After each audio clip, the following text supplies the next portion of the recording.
এখানে উপস্থিত সম্মানিত সুধী সবাইকে শ্রদ্ধা জানাচ্ছি। মাইক ঠিক আছে? আর ভালোবাসা জানাচ্ছি সামনে উপস্থিত শিক্ষার্থীবৃন্দদেরকে। আমি আসলে খুব ছোট করে কিছু বলবো। আমার পূর্ববর্তী বক্তারা এত আলোচনা করেছেন যে আপনাদের আসলে মেডিয়েশন নিয়ে একটা ভালো ধারণা হয়ে গেছে বলে আমার ধারণা। তো মেডিয়েশন কি আমার পূর্ববর্তী বক্তা সাজিদ হোসেন ভাই খুব সহজ করে বলে দিয়ে গেলেন যে আমাদের স্যার বলেছিলেন বিরোধের কথা। আর মেডিয়েশনটা আমরা কীভাবে কোথায় করছি, আমাদের ক্লাসে যখন সমস্যা হয় ছোটো ছোটো বিষয় আমাদের নিজেদের অজান্তে আমরা মেডিয়েশনটা করছি। এটা হচ্ছে আমাদের ঘরে, রাস্তায়, বিভিন্ন প্রফেশনে, সব জায়গায় এটা হচ্ছে।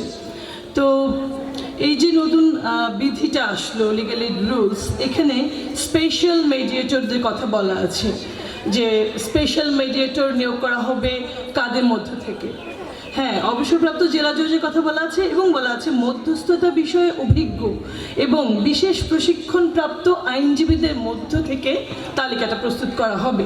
তাদের কর্ম পরিধিটাও আলোচনা করা আছে ওখানে। তো এই যে বিশেষ অভিজ্ঞতা এবং প্রশিক্ষণপ্রাপ্তদের মধ্য থেকে যে মেডিয়েটর নিয়োগ দেওয়া হবে, এই বিশেষ প্রশিক্ষণটা কিন্তু আমরা এই যে বিমসের এই মেডিয়েশনের প্রশিক্ষণ থেকে, কর্মশালাগুলো থেকে আমরা কিন্তু পাচ্ছি। হ্যাঁ, এই ট্রেনিংগুলো করে আমরা এই বিশেষ অভিজ্ঞতা প্রাপ্ত হয়ে উঠতে পারবো। মানে আমরা মেডিয়েশনটাকে মানে একটা পেশা হিসেবে নিতে পারবো, আমরা নিজেরা মেডিয়েটর হিসেবে গড়ে উঠতে পারবো।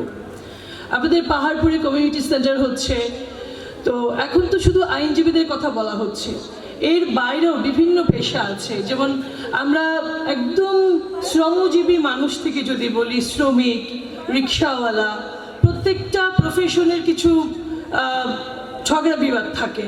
এমনকি আমরা যে কোনো কর্পোরেট বা সরকারি অফিসেও যারা চাকরি করি, আইন আদালতে যারা প্র্যাকটিস করি, সেখানেও আমাদের কিছু সমস্যা হয়। দেখবেন প্রায়ই বিভিন্ন স্কুলে মারামারি হচ্ছে, বিভিন্ন দুই দল ফুটবল খেলতে গিয়ে মারামারি করছে, পাড়ায় মহল্লায় মারামারি হচ্ছে। একটা প্রফেশনেও একজন আরেকজনকে ঠিকমতো নিতে পারছে না।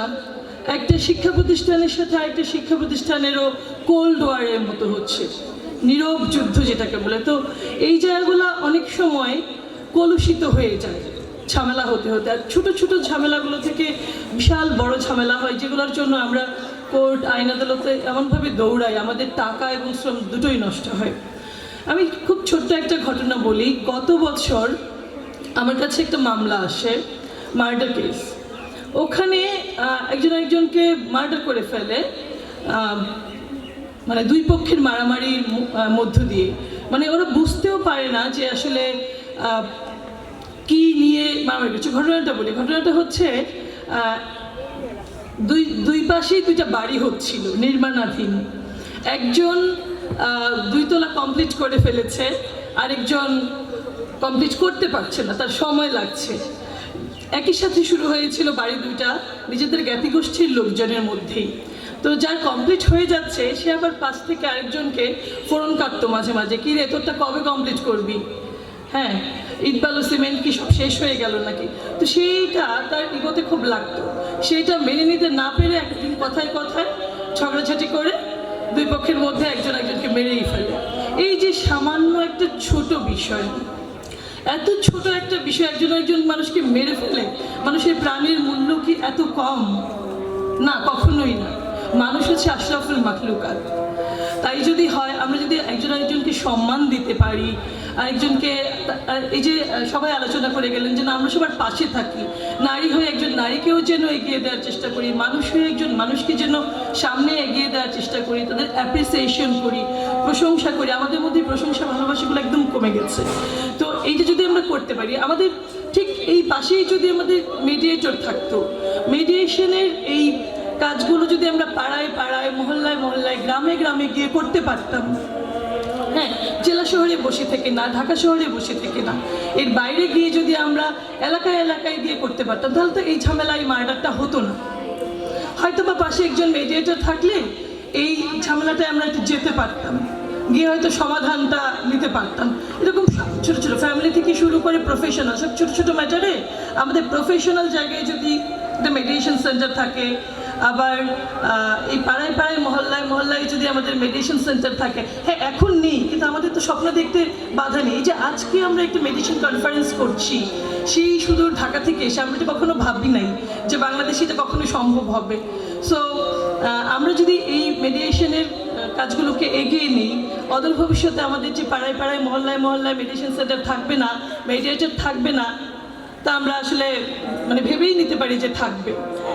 আশা করতে দোষ নেই, এবং আশার প্রতিচ্ছবি কিন্তু আমরা এখানে যারা বসে আছি, আমরা এখানে যারা কথা বলতে আসছি, আমরা সবাই। কারণ একটা সময় বাংলাদেশে মেডিটেশনের কোনো কনসেপ্ট ছিল না, আইনে আসছিল শুধুমাত্র এই যে স্যার যেটা দুইটা মেডিটেশনের কথা বললেন, প্রি কেস মেডিটেশন আর পোস্ট কেস মেডিটেশন। এই পোস্ট কেস মেডিটেশনটা একটু ছিল এডিআর, হ্যাঁ 89 89B-তে আইনে মধ্যস্থতার বিষয়টা ছিল।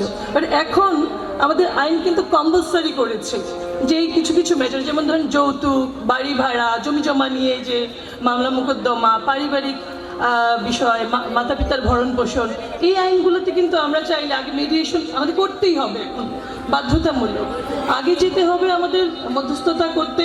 সেখানে যদি আমাদের সমস্যার সমাধান হয়ে যায় সেটাই ফাইনাল, সেটার বিরুদ্ধে আমরা আইন আদালতে যেতে পারবো না। বাট যদি না হয় সেক্ষেত্রে আমরা মামলা করতে পারবো। তো এটাই ছিল আমাদের বিষয়। আমরা নিজেরা ভাবি যে আমরা আসলে মেডিটেশনটাকে পেশা হিসেবে নিতে পারবো। আমাদের অনেক প্রফেশনই আছে, যার যেটা ভালো লাগে সে সেখানে যেতে পারবো। বাট এটা আমাদের জন্য একটা সুযোগ যে আমরা চাইলে এই মেডিটেশনের কর্মশালাগুলো করে, ট্রেনিংগুলো করে আমরা মেডিটেটর হিসেবে নিজেকে প্রতিষ্ঠিত করতে পারবো। যেমন আমরা মায়েরা বেশি পাওয়ারফুল কিছু কিছু ক্ষেত্রে।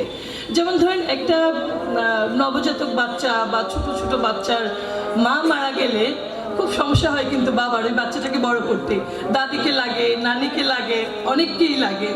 বাট একটা মা, আমি এরকম দেখেছি প্রচুর আমাদের অভিজ্ঞতায়, আপনাদের অভিজ্ঞতায় হয়তো আপনারাও দেখেছেন, একটা মা শুধু একাই 2-3টা সন্তানকে বড় করেন, প্রতিষ্ঠিত করেন। তার মানে মায়েদের যে ধৈর্য, যে শক্তি, আমরা চাইলে ঘর থেকে বাইরে সব জায়গায় নিজেদেরকে প্রতিষ্ঠিত করতে পারি আলাদাভাবে, এবং মেডিটেশনটাকে নিজেদের পেশা হিসেবেও নিতে পারি, মেডিটেটর হিসেবে আমরা গড়ে তুলতে পারি চাইলে নিজেদেরকে। হ্যাঁ, সো আপনাদের আরও শক্তি আসুক, মোর পাওয়ার টু ইউ। আপনারা আরও আলোকিত হন, আপনারা পড়াশোনা করেন, সৎ জীবনযাপন করেন, আর নিজেদের একটা উদ্দেশ্য নিয়ে যদি আমরা ছুটি। বলে না যে ইন্নামাল আমালু বিন্নিয়াত, মানুষের নিয়তের গুণেই বরকত।